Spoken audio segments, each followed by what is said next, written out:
Hey procrastinators, today I'm going to do an unboxing and 5 card 1 kit video for you today, so it's going to be a bit longer than my normal videos. Here is the content list for the card kit. This is the August 2020 card kit for Create and Inkspire. So I'm going to start off here. This is the texture paste from Ranger, and there are 3 different finishes that is possible to get. I got the opaque one. And then there are a pack of 5 disposable plastic palette knives. And this is the first stamp set that you'll get. It is the colorful stamp set, is a 4x6 stamp set.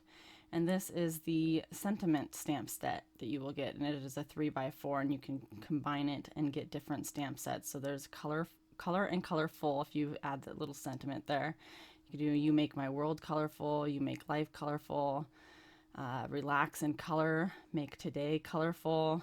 There are several possibilities that you can create with this sentiment stamp set. And then new this month, there is a 6-pack of colorful world pattern paper. I'm going to open it up here and show you the different patterns. This is one-sided pattern paper, and it is more like a cardstock weight, and it's kind of got a glossy finish to it. So there's the first one and the second one. And for an add-on, you can get a pack of, I believe it's 24 pieces of this paper, several different pieces of each of the patterns. That's what I'm trying to say there. And you can add that on for an additional price to your kit.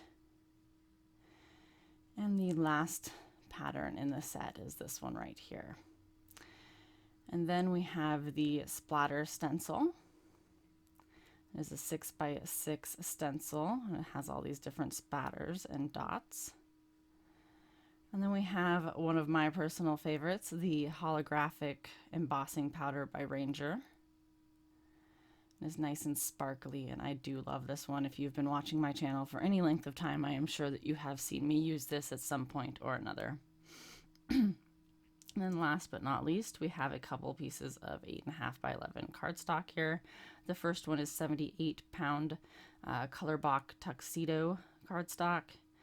And then we have 2 pieces of Nina 80-pound Classic Crest Solar White.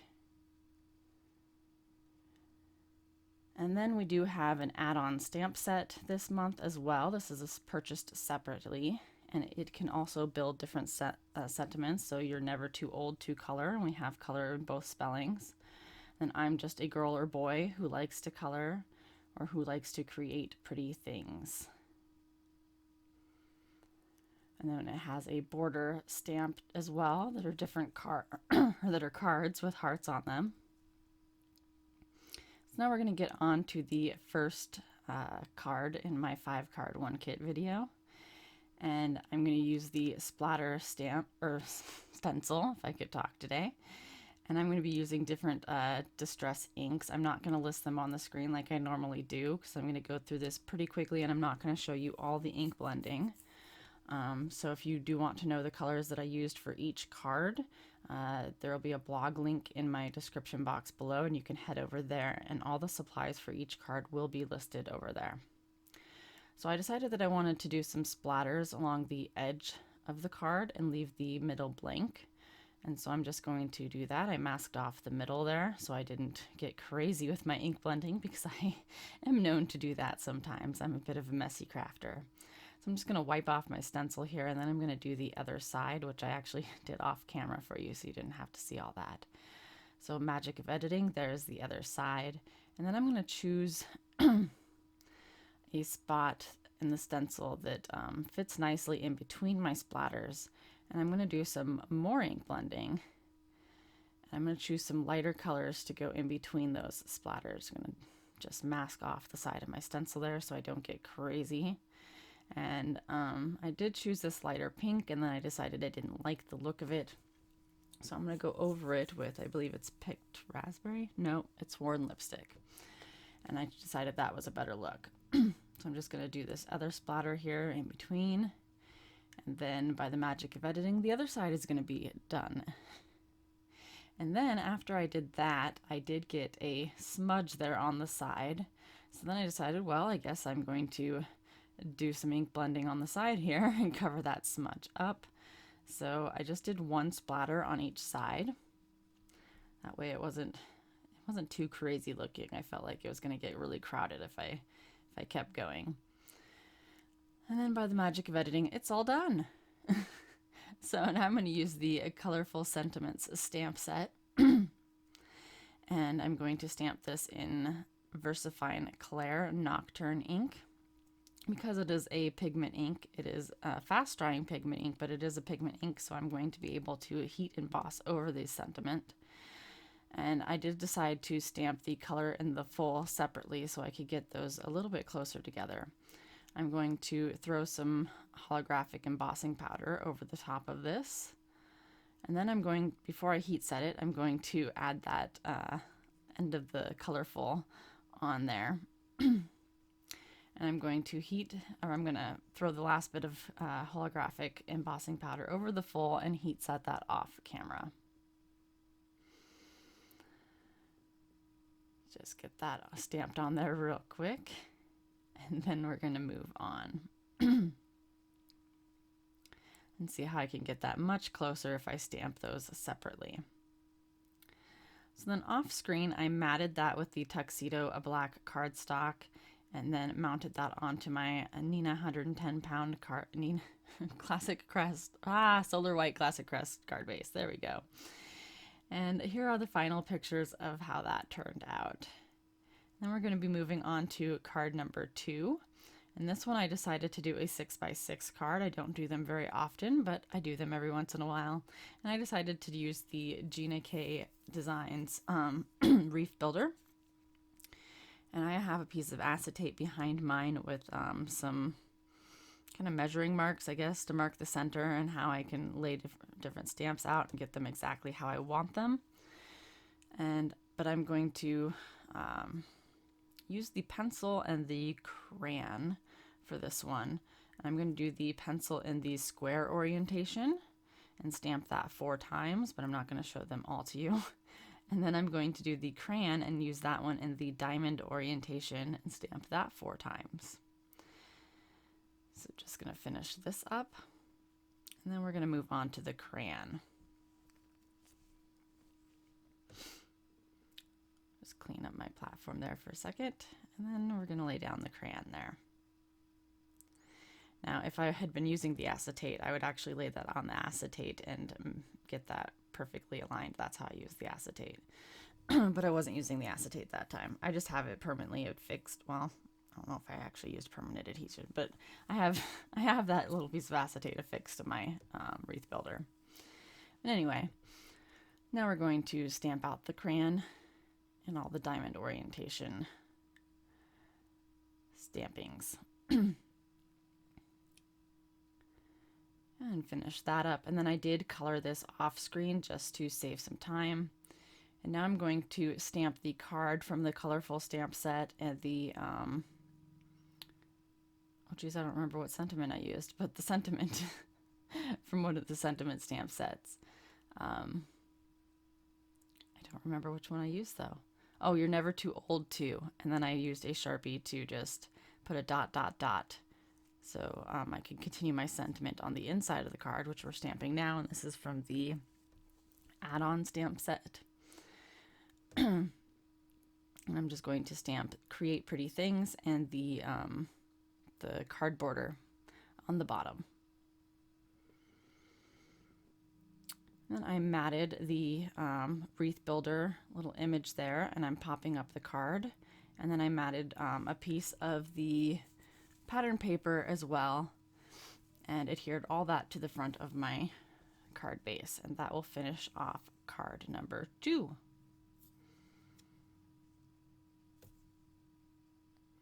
And I did put a little bit of Nouveau Shimmer Pen on that heart in the middle to make it all shiny.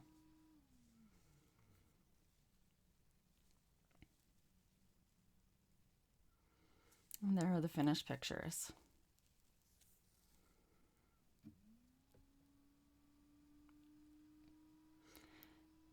And moving on to card number 3, we're going to use some more of that pattern paper and the paintbrush from the colorful stamp set that is included in the kit. And I started off by stamping this 6 times. I only needed 5 of them though. I'm just going to stamp that in Gina K Amalgam ink because I am going to Copic color these off screen again, but I just wanted to show you that I am going to stamp this several times. I'm not going to stamp them all 6 times on screen for you though. Don't worry about that. I'm just going to shift my paper up and stamp that 6 times. And here's the final stamping. I did cut these out on my scan and cut. They are very easy images to fussy cut, I am sure, but I despise fussy cutting. So I did stamp those out on my scan and cut. And then I'm just going to use the Sentiments stamp set, and I'm going to use my anti-static powder tool and use the VersaFine Clair Nocturne to stamp on this. It did take several stampings to get a good impression because this cardstock is a bit slick. So you may want to use a black ink that'll dry nicely and then just stamp over it with Versamark. That might be easier. But I cut the extra stampings out for you so you didn't have to watch that. But it did take several stampings to get a nice good impression on this slick cardstock. So I'm going to cover that with the holographic embossing powder again, because I think the holographic embossing powder looks awesome over black. And then we're going to heat set that, and I'm going to do this on screen so that you can see this change because I think it looks really cool. I don't think anybody ever gets tired of watching embossing powder melt. And then we're going to move on to the inside. I'm going to do the inside of this one. I think I did the inside of 2 of them. I'm really slacking on the inside of my cards, guys. I'm sorry. So I'm just going to stamp the first part of this in VersaFine Clair. This is Relax and Make Today. And then the second part, I'm going to bring out this old rainbow pigment ink pad that I have. And I'm going to stamp it with that. And when I'm inking it up, I'm doing a slight shimmy back and forth just to blend the colors a little bit so they're not so harsh lines in between each of the colors. And there's a nice transition. You don't want to shimmy too much, otherwise you will get mud. I think you'll see that on the next card where I wasn't paying attention at all and I kind of made mud, but I will turn the paper around and stamp it again. Anyway, so now we're going to finish up the full, and I just turned the ink pad around because I didn't get much of that yellow on the R, and I want to get the yellow, so I'm just going to turn it around. The F is going to be yellow, and we're going to fade back into orange and red. And that will finish off the inside of the card. And I'm just going to mount the front panel to the card base, and then I'm just going to mount all my little paintbrushes on top of the pattern paper. And this to me was like the lazy man's way of doing the paint coming out of the paintbrushes, like I've seen some other people do with this kit. This was just the lazy man version of that. I used the pattern paper instead. You'll have to tell me what you think of it. And that finishes off card number 3. And there's the finished pictures.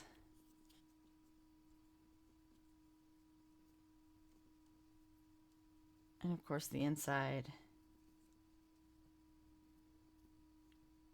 And now we're on card number 4. And we're going to bring out that ink splatter stencil again. I'm going to do some ink blending. I'm kind of going to go in a rainbow order somewhat, but I'm kind of going to go from one corner up and over in a counterclockwise motion, I guess you could say. I don't know what possessed me to do that, but I did. And we're just going to blend. Some of them are going to have 2 colors. Some of them are just going to have 1 color. It's going to be totally random, just whatever I felt like doing at that point in time. And we're just going to move through the rainbow. I tried to speed this up so it wasn't a whole lot of ink blending that you had to watch, but at the same time, I didn't want to cut out so much that it didn't make any sense either. Because I know this video is long, guys. I'm sorry. So we're just going to get this last color on there. Then I'm going to remove my stencil and clean it off. Then I'm going to rotate it and we're going to do it again, except I'm not going to show you all the ink blending on this one because it's the exact same thing. I just shifted it a little bit so the same colors weren't on top of the same colors. And we got a little bit of variation. It took me a minute to decide exactly where I wanted to put my stencil though. Because I didn't want the same splatters on top of the same splatters and you know. And then we're just going to tape off the parts of my card that are showing so I don't make a mess. We discussed this earlier. I am a messy crafter. And then, like I said, we're going to do the ink blending again, but I'm not going to show you hardly any of this one. And by the magic of editing, the ink blending is done. And I'm going to wipe off the stencil and leave it in place this time. And we are going to bring out that texture paste that I showed you at the beginning of the video.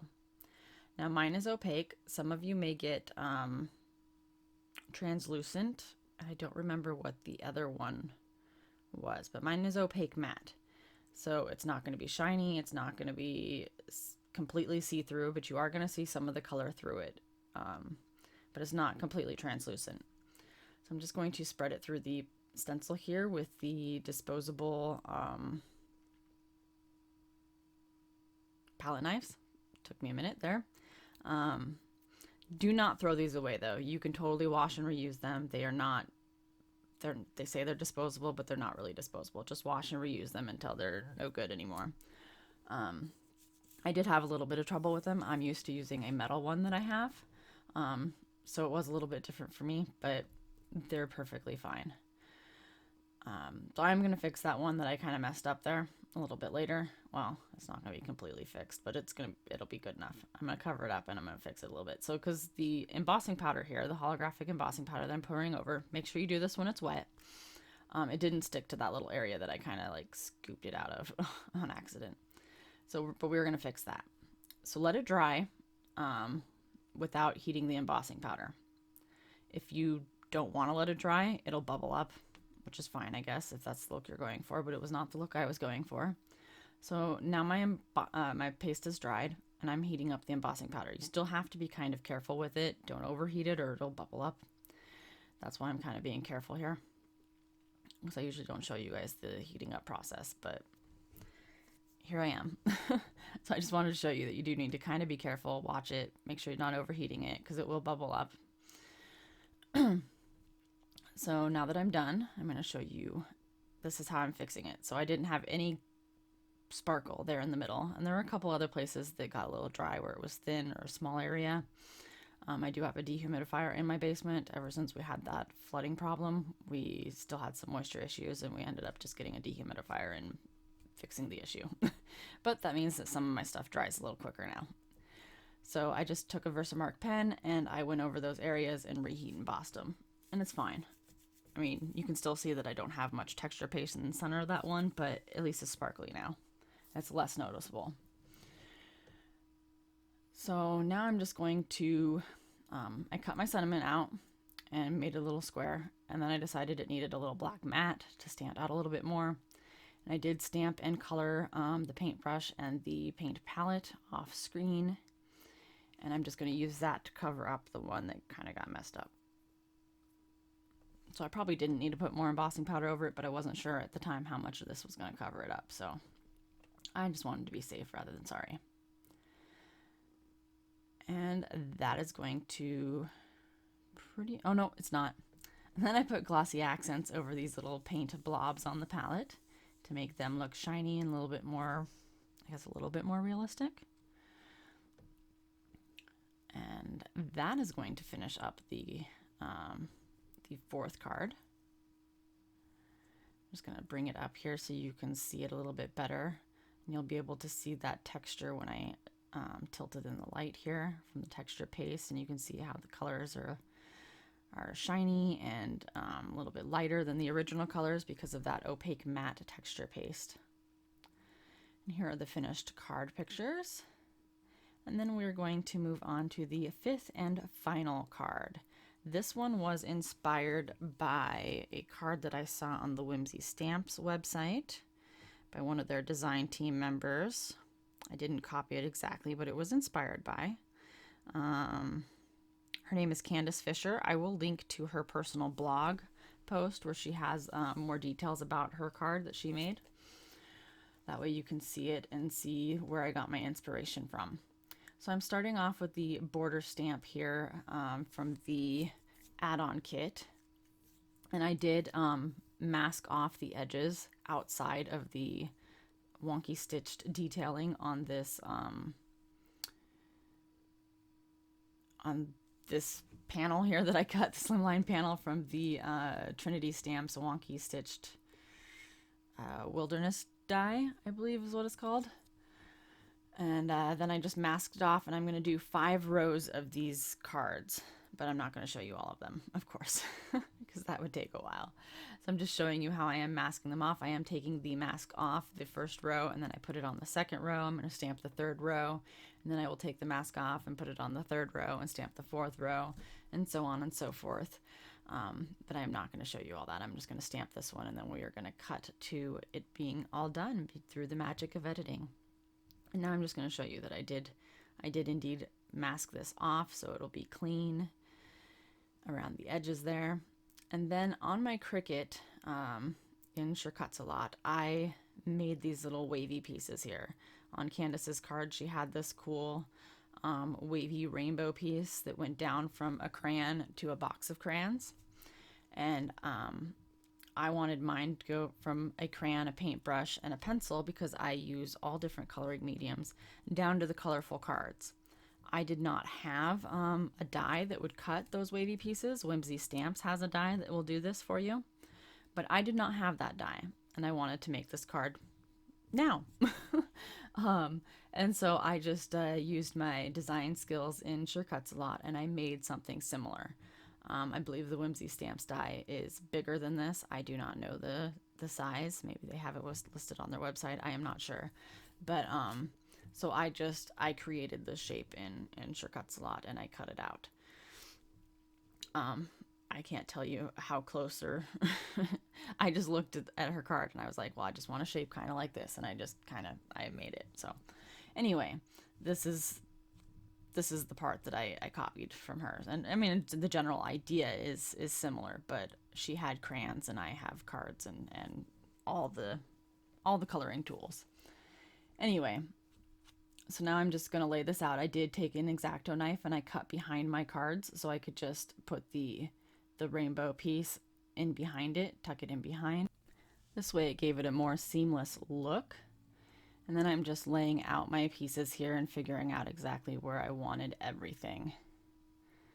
Making sure everything fit and all that stuff. And then I did stamp and cut out this extra big card.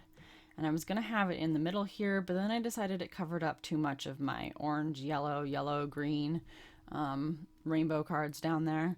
And I didn't want to do that because, one, I took the time to color them, and two, I just felt like it took away from all the rainbow colors being represented.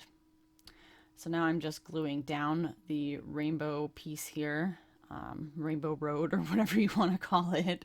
I'm just gluing that down so it doesn't move anymore because that's exactly where I want it to be. And I put foam tape on the back of the pencil, crayon, and paintbrush and popped them up. Now I'm going to use the colorful sentiments and stamp them out.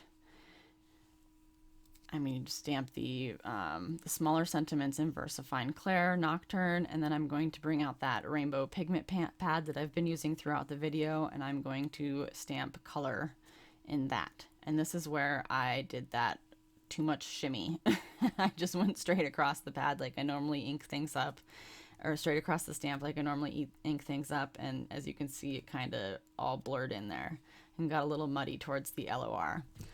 So I flipped the paper around and I'm going to restamp this so I get more of my rainbow color and not so much mud. And as you can see, that is definitely better. So now I've come back after I cut the word color on my scanning cut, and I'm going to stamp it in Versamark over the top of this. I did not move my stamp out of my positioner. This is exactly where it was to begin with. The reason why I'm doing this is because I did not I did not want to heat emboss this with the holographic embossing powder before I cut it with my Scan and Cut, because I've had trouble with it reading things that are shiny and cutting them correctly. So I just decided to heat emboss afterwards. So I did cut the You and My World out just on my paper trimmer. And when I put them down on this card here, I felt like they just got totally lost. I did not want to sit there and cut little teeny tiny black mats for them. So I did a little cheater method that I've done in the past. I don't think I've done a video on it, but anyway, I took a black marker and I just went around the edges. It's the same black marker that I use to go around like white core cardstock or when I've stamped an image and fussy cut it, just to finish up the edges. So I just went around it, but I just did a thicker black line so it actually showed and almost looked like I matted the cardstock. And I felt like that made them pop off the page a little bit more. And then popping them up on foam tape, I made them pop off the page too. Then I'm just taking my Nuvo Aqua Shimmer pen and going over all the hearts on the cards, the rainbow swash road, whatever you want to call it, in the center. And that finishes off card 5. I hope that you enjoyed the cards for today and will give me a thumbs up and subscribe to my channel if you haven't already. The blog post contains my supply list, which is in the description box below. I will have the inspiration for this card linked in the description box below. And don't forget to check out Create and Inkspire. The kits are awesome, and the description box below will have that link for you. As always, have a great day.